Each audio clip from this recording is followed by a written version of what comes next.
Let's talk about ethics.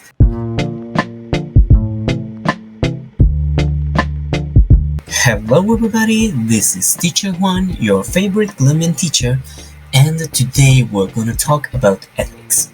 According to Rosenthal Udin's Philosophical Dictionary, ethics is the science of moral, which is divided into normative ethics, which researches on the good, the bad, determines the moral code of behavior and the meaning of life, and the moral theory, which researches on the essence, the origin, the development, the history, and the rules of ethics.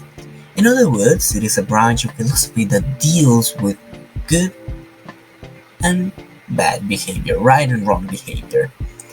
Now, depending on the author and field of study, ethics can have different divisions and classifications.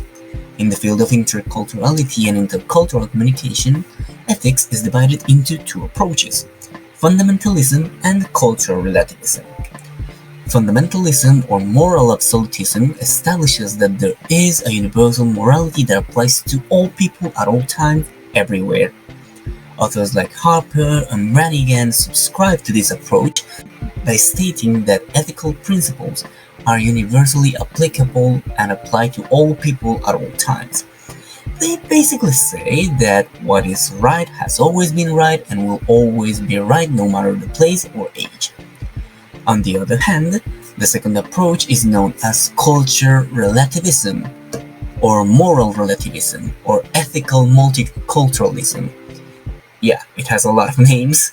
This approach advocates for the contextual nature of ethics.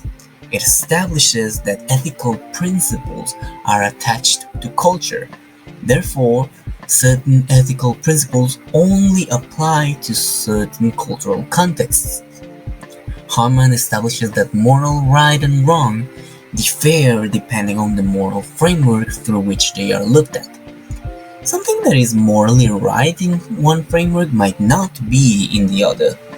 Ergo, there is no such thing such as an objectively correct framework which receives the name of the one true morality.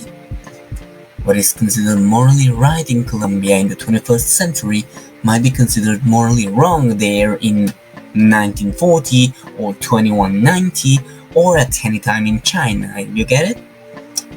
At first glance, it seems logical to subscribe oneself into cultural relativism. Everyone's okay, no big deal, you don't have to take a position on things and secure yourself in the idea that morality varies in each culture.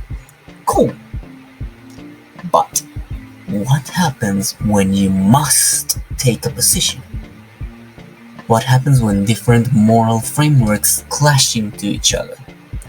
Let's listen to an example.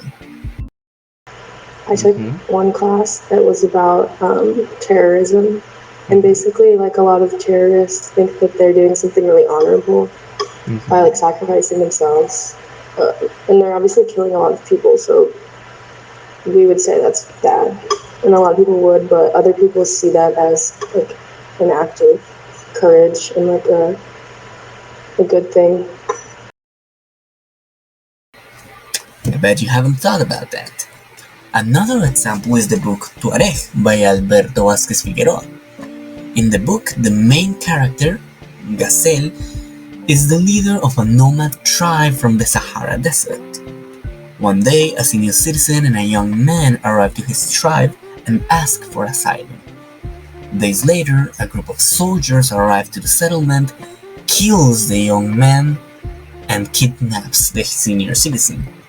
So, Gazelle, in order to defend his traditions and his honor, because his tribe has this tradition of hospitality, will look for the people who did this and kill them, facing not only the military but also a whole Western ideological system that considers his traditions and morality as outdated and a stumbling block for the country.